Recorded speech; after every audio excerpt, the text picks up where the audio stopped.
Hi hello friends, welcome to CET fighters YouTube channel. ನೀವೇನಾದರೂ ಇದೇ ಮೊದಲ ಬಾರಿಗೆ ನಮ್ಮ ಚಾನಲನ್ನು ನೋಡ್ತಾ ಇದ್ದರೆ ಆದಷ್ಟು ಚಾನಲ್ಗೆ ಸಬ್ಸ್ಕ್ರೈಬ್ ಮಾಡಿಕೊಂಡು ಪಕ್ಕದಲ್ಲಿರುವಂಥ ಬೆಲ್ಲೈಕನ್ನ ಆಲ್ ಅಂತ ಹೊತ್ಕೊಳ್ಳಿ.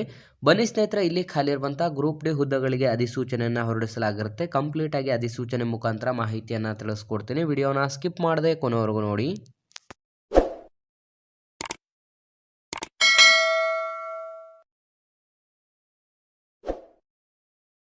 ಸ್ನೇಹಿತರೆ, ನೀವಿಲ್ಲಿ ಗಮನಿಸ್ತಾ ಇರ್ಬೋದು, ಮಡಿಕೇರಿ ಹಿಂದೂ ಧಾರ್ಮಿಕ ಸಂಸ್ಥೆಗಳು ಮತ್ತು ಧರ್ಮದಾಯ ದತ್ತಿಗಳ ಇಲಾಖೆಯಲ್ಲಿ ಸೇರಿರುವಂಥ ಮಡಿಕೇರಿಯ ನಗರದ ಶ್ರೀ ಓಂಕಾರೇಶ್ವರ ದೇವಾಲಯಕ್ಕೆ ಒಳಪಡುವಂಥ ಶ್ರೀ ಆಂಜನೇಯ ಮತ್ತು ಕೋಟೆ ಗಣಪತಿ ದೇವಾಲಯದ ಕಾರ್ಯಗಳಿಗೆ ತಾತ್ಕಾಲಿಕ ನೆಲೆಯಲ್ಲಿ ಕರ್ತವ್ಯವನ್ನು ನಿರ್ವಹಿಸಲು 3 ಗ್ರೂಪ್ ಡಿ ಹುದ್ದೆಗಳಿಗೆ ಖಾಲಿ ಇದ್ದು, ಇದಕ್ಕೆ ಅರ್ಹ ಮತ್ತು ಆಸಕ್ತ ಅಭ್ಯರ್ಥಿಗಳಿಂದ ಅರ್ಜಿಗಳನ್ನು ಆಹ್ವಾನಿಸಲಾಗಿರುತ್ತೆ.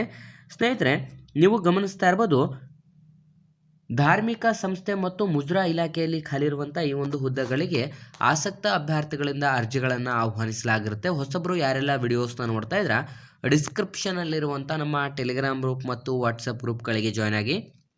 ನೀವೇನಾದರೂ ಪೊಲೀಸ್ ಇಲಾಖೆ ಹಾಗೂ ಇನ್ನಿತರ ಸ್ಪರ್ಧಾತ್ಮಕ ಪರೀಕ್ಷೆಗಳಿಗೆ ಎಕ್ಸಾಮ್ ಪ್ರಿಪರೇಷನ್ ಮಾಡ್ಕೋತಾ ಇದ್ದರೆ ಡಿಸ್ಕ್ರಿಪ್ಷನಲ್ಲಿರುವಂಥ ನಮ್ಮ ಪೊಲೀಸ್ ಫೈಟರ್ಸ್ ಯೂಟ್ಯೂಬ್ ಚಾನಲ್ಗೆ ಸಬ್ಸ್ಕ್ರೈಬ್ ಮಾಡ್ಕೊಳ್ಳಿ. ಸ್ನೇಹಿತರೆ, ಈ ಒಂದು ಹುದ್ದೆಗಳು ಕಂಪ್ಲೀಟಾಗಿ ಮಡಿಕೇರಿಯಾದ್ಯಂತ ನೇಮಕಾತಿಯಾಗಿರುತ್ತೆ. ಮಡಿಕೇರಿಯಲ್ಲಿ ಖಾಲಿ ಇರುವಂಥ ಈ ಒಂದು ಓಂಕಾರೇಶ್ವರ ದೇವಾಲಯದ ಅಂಡರಲ್ಲಿ ಬರುವಂಥ ಶ್ರೀ ಗಣಪತಿ ದೇವಾಲಯದಲ್ಲಿ ನಿಮಗೆ ಈ ಒಂದು ಹುದ್ದೆಗಳಿಗೆ ಸಂಬಂಧಪಟ್ಟಂತೆ ಅರ್ಹ ಮತ್ತು ಆಸಕ್ತ ಅಭ್ಯರ್ಥಿಗಳನ್ನು ಕರೆಯಲಾಗಿರುತ್ತದೆ. ಇಲ್ಲಿ ಸ್ವಚ್ಛತಾಗಾರರು ಮತ್ತು ಕಾವಲುಗಾರರ ಹುದ್ದೆಗಳ ಅಧಿಸೂಚನೆ ಆಗಿದ್ದು, ವೇತನವನ್ನು ನೋಡ್ತಾ ಹೋಗೋದಾದರೆ 9,600 ರೂಪಾಯಿ ಮತ್ತು ಇತರ ದೇವಾಲಯದ ಕರ್ತವ್ಯದ ಅವಧಿಗೆ ಬೆಳಗ್ಗೆ 7:30ಯಿಂದ ಮಧ್ಯಾಹ್ನ 1 ಗಂಟೆ ಮತ್ತು ಸಂಜೆ 5 ಗಂಟೆಯಿಂದ ರಾತ್ರಿ 8 ಗಂಟೆವರೆಗೆ ನೀವು ಕರ್ತವ್ಯವನ್ನು ಕೂಡ ನಿರ್ವಹಿಸಬೇಕಾಗಿರುತ್ತದೆ. ದೇವಾಲಯದ ಕೆಲಸ ಕಾರ್ಯಗಳು ಮುಜರಾಯಿ ಇಲಾಖೆ ಸೂಚಿಸಿರುವಂಥ ನಿಯಮ ಹಾಗೂ ಶಿಸ್ತು ಪಾಲನೆಗೆ ಒಳಪಟ್ಟಿರುತ್ತದೆ ಮತ್ತು ಸರ್ಕಾರಿ ಆಸ್ಪತ್ರೆಯ ವೈದ್ಯಾಧಿಕಾರಿಗಳಿಂದ ಪಡೆದಂಥ ದೇಹದಾರ್ಢ್ಯತೆ ಪ್ರಮಾಣ ಪತ್ರವನ್ನು ಕೂಡ ನೀವು ತೆಗೆದುಕೊಂಡು ಹೋಗಬೇಕಾಗಿರುತ್ತೆ. ಅಂದರೆ ನೀವು ನೇರ ಸಂದರ್ಶನಕ್ಕೆ ಭಾಗವಹಿಸುವಂಥ ಅಭ್ಯರ್ಥಿಗಳು ನಿಮ್ಮ ಒಂದು ಡಿಸ್ಟಿಕ್ ಹಾಸ್ಪಿಟಲ್ಗಳಿಂದ ಪಡೆದುಕೊಂಡಂಥ ಒಂದು ದೇಹದಾರ್ಢ್ಯ ಫಿಸಿಕಲ್ ಫಿಟ್ನೆಸ್ ಸ್ಟ್ಯಾಂಡರ್ಡ್ ಟೆಸ್ಟನ್ನು ನೀವು ಅಂತಂದರೆ ಫಿಸಿಕಲ್ ಫಿಟ್ನೆಸ್ ಸರ್ಟಿಫಿಕೇಟನ್ನು ಪಡೆದುಕೊಳ್ಳಬೇಕಾಗಿರುತ್ತದೆ. ಯಾವುದೇ ಕ್ರಿಮಿನಲ್ ಮೊಕದ್ದಮೆ ಹಾಗೂ ನ್ಯಾಯಾಲಯದ ಆದೇಶದಂತೆ ಕಾರಾಗೃಹ ಶಿಕ್ಷೆಗೆ ಒಳಪಟ್ಟಿರಬಾರದು ಮತ್ತು ಅರ್ಜಿಯನ್ನು ಸಲ್ಲಿಸಲು ಫೆಬ್ರವರಿ 26 ಕೊನೆಯ ದಿನಾಂಕವಾಗಿರುತ್ತದೆ.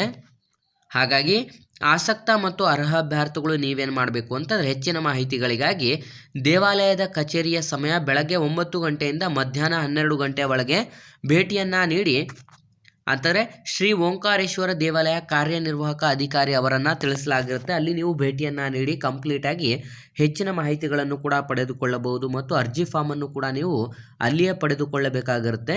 ಇದಿಷ್ಟು ಕೂಡ ಯಾರೆಲ್ಲ ವಿದ್ಯಾರ್ಥಿಗಳು ವಿಡಿಯೋಸ್ನ ನೋಡ್ತಾ ಇದ್ರೆ ಅಂತಹ ವಿದ್ಯಾರ್ಥಿಗಳು ಆಸಕ್ತರು ಏನಾದರೂ ಇದ್ದರೆ ಅಂತಹ ವಿದ್ಯಾರ್ಥಿಗಳಿಗೆ ಈ ಒಂದು ರಿಕ್ರೂಟ್ಮೆಂಟ್ ಆಗಿರುತ್ತೆ. ಹಾಗಾಗಿ ಆಸಕ್ತ ಅಭ್ಯರ್ಥಿಗಳು ಹೆಚ್ಚಿನ ಮಾಹಿತಿಗಳಿಗಾಗಿ ಭೇಟಿಯನ್ನು ನೀಡಿ ಈ ಒಂದು ಉದ್ಯೋಗ ಮಾಹಿತಿಯನ್ನು ಲೈಕ್ ಮಾಡಿ ಮತ್ತು ಇನ್ನೂ ಹೆಚ್ಚಿನ ಉದ್ಯೋಗ ಮಾಹಿತಿಗಾಗಿ ಹಿಂದೆ ನಮ್ಮ ಚಾನಲ್ಗೆ ಸಬ್ಸ್ಕ್ರೈಬ್ ಮಾಡ್ಕೊಳ್ಳಿ ಅಂತ ತಿಳಿಸ್ತಾ ಇದ್ದೀವಿ ಸ್ನೇಹಿತರೆ.